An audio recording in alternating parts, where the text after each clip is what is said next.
to see you. You too. Hi, Governor. Appreciate you all. Hi there. Hello. You doing all right? Good. Y'all doing all right over here? Doing good. Good. Thanks for being part of this. No problem. Thank you. Good to see you, sir. Too. Thank you.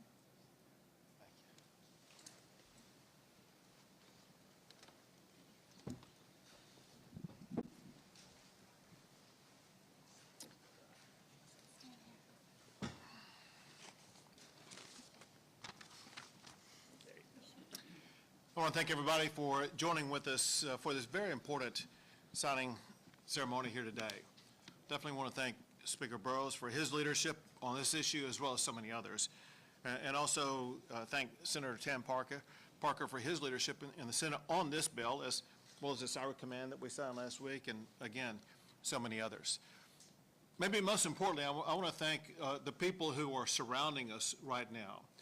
Men and women who've been advocates for the cause that I'm about to sign a law about. Their lives have been touched, affected, harmed in some ways, and they have been looking for a pathway, a therapy, a treatment, a way to deal with and grapple with and have a better pathway in their lives by an alternative that some were able to find on their own, an alternative that we believe should be tested and evaluated for the possibility of achieving FDA approval. To understand the context, Texas is home to more veterans than any other state of the United States of America. Many of those veterans suffer from so many different types of injuries, both seen and unseen. Many struggle with things like depression, PTSD, and opioid use disorder. The same is true for some of our first responders as well as others who are dealing with addiction-based issues. A therapy that has shown great promise in treating those conditions is Ibogaine. To better understand the potential for Ibogaine and to better address the public health challenges caused by things like opioid use disorder, an FDA clinical drug trial is needed for Ibogaine. I'm about to sign a law that will lead to an FDA-approved drug development clinical trial that will seek approval of Ibogaine as a medication for the treatment of opioid use disorder and other behavioral health conditions, especially so those suffered by our veterans. Texas will invest $50 million to support this research, and these funds can be matched by grants and private investments. I'm proud to sign it into law.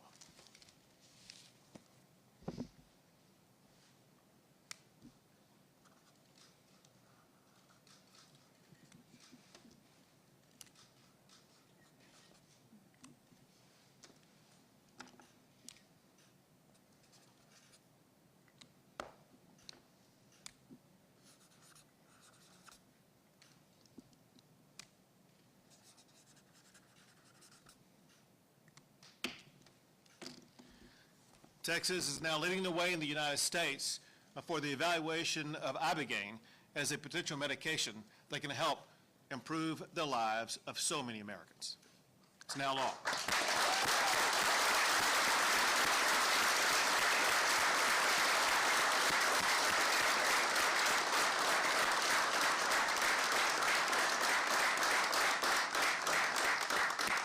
And now Speaker Burroughs. Before this session began, I had heard of Ibogaine, and probably like many of the House members and senators, knew a little bit about it. You know, I was not convinced about what it could do or what it could not do, but because of the powerful testimony that we heard, something everyone needs to remember, when you actually hear from people and people come to these chambers, it makes an impact, it makes a difference. And we heard story after story of people who went and got treatment, credible actors, and felt it had improved their lives, whether it was an opioid addiction or other issues they were dealing with. It made an impact. And slowly, as session went on, the members of the Texas House, members of the Senate began to agree that this was worth the next step. It was worth investing in and making sure and seeing if we could do something to bring this to more people. I want to thank Governor Abbott for his leadership on this, Senator Parker, the Lieutenant Governor, Cody Harris in the House, many of the people, and especially those behind us, who were some of the most powerful actors that brought this into existence today. So I'm excited about today. I'm more excited about these trials and what's going to come from them, and hopefully, the relief that provides to so many affected members and people who need this therapy. Thank you. Now, Senator Tam Parker. Well, what an honor to be here today. Thank you, Governor, for your leadership in signing this into law. I want to thank Speaker Burroughs and the Lieutenant Governor for his great support, the Lieutenant Governor's staff, Savannah Mann on my team, the incredible folks behind us here, Brian Hubbard and so many other veterans that provided amazing testimony throughout this entire process. This is about restoration. This is about the opportunity to restore the lives of so many veterans that have put their lives on the line for all of us, that literally have put their lives on the line for all those years, and they've suffered as a result tremendously.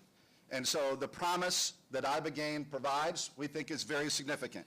It is not just a chemical improvement that on a short-term basis. It is structural. It is an increase in neuroplasticity and all the data that we have seen up to this point. So we're incredibly excited to take this step. There's nothing more important than protecting our veterans and our public at large. This will have benefits for everyone if the clinical trial is successful, as we believe it will be. We pray for that. We're excited about this process. And again, think about what the impact will be, the lives that can be saved and restored because of this amazing breakthrough potentially here with Ibogaine. So again, I want to thank the governor and the lieutenant governor and the speaker, all the incredible champions, all the folks in the veterans community that have come up to us and shared passionately their personal stories. It made an enormous difference on me, and taking it seriously, getting into the science, understanding that this needed to move forward. And of course, I want to thank my good friend and partner in the House, Cody Harris. Our prayers are with him and his family for all they've endured here personally as well recently. But again, this is a great day for Texas, a great day for our vets, a great day for people that care about mental health. It will also have enormous implications, I think, long-term for all kinds of various neurological conditions as well. And so we look forward to that day when we're able to really provide meaningful relief to the people of Texas that suffer from so many of these conditions that Ibogaine will improve their lives and being a great solution for. So again, what a great day, and thank you, Governor, for your leadership. Thank you. Thank you. Thank you.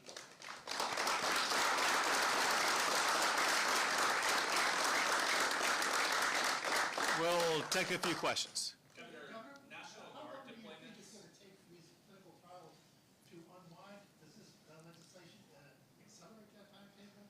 So when can the folks behind it? Well, I'll answer first and then have the senator answer, but yeah, 100% this legislation accelerates it. It gets it going. Without that, it would have been slowed maybe even for years. And so this is the kickoff point to make sure we will get this going. As far as the specific time, I will defer to Senator Tam Parker. Thank you, Governor. Great question. So yes, absolutely. First of all, just Texas putting its stamp on it will make an enormous difference and speed up the process.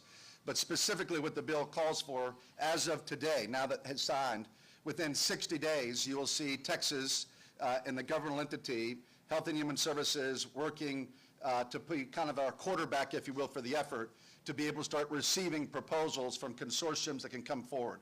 A consortium being a Texas medical school, a hospital, and a drug developer that will bring private money to the table. The money that Texas is investing will only be put in based on a match, based on private funds being contributed by people that have great expertise. So we're looking forward to that consortium, those consortiums coming forward, and again, we'll be receiving those proposals 60 days from now based on the legislation. So it's going to absolutely speed up this process, and we hope it'll be a very quick, as quick as possible. Clinical trials are never quick in and of themselves, but we'll move it as expeditiously as possible, and excited about what the implications will be for the people of Texas and for the country. Governor, National Guard deployments, can you tell us how many soldiers are being deployed, and if these are preemptive deployments, or if they're just purely on the sidelines until they're called in? First of all, we want to make sure that what has happened in California does not happen in Texas. Texas is a law and order state, and we will use every tool that we can to ensure order across our state. That includes the deployment of Texas Department of Public Safety officers, as well as Texas National Guard, in strategic locations where they can provide the most robust response where needed. As it concerns the exact tactics and things like that, we don't disclose those publicly. You will see them arise in response to what we see on the ground. But not the numbers, you don't have the number of people being deployed? I do, but I'm not going to tell you. Nothing personal.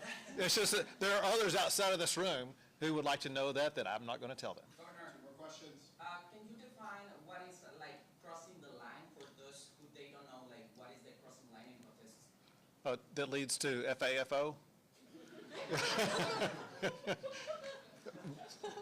Violating the law. You break the law, you cross the line, you will be arrested. I was a little bit clear about this last night in my post last night, and that is, there is freedom of speech.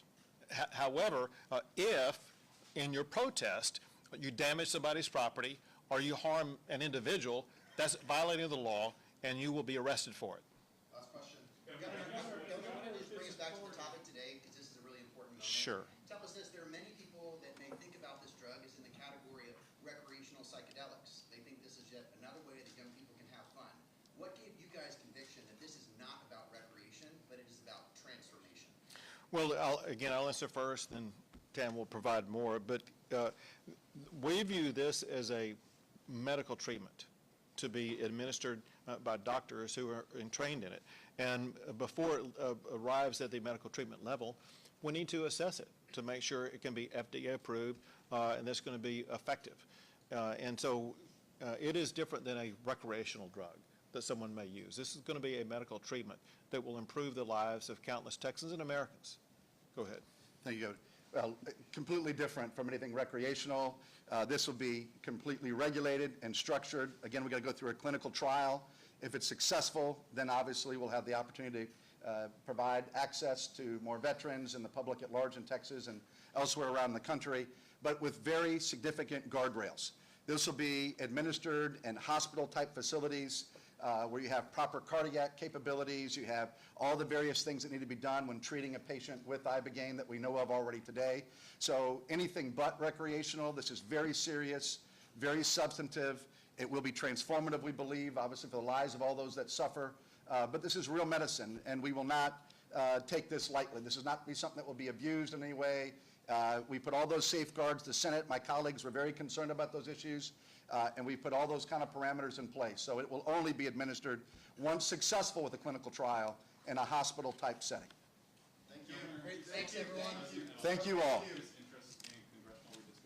Thank you very much. Have a good day.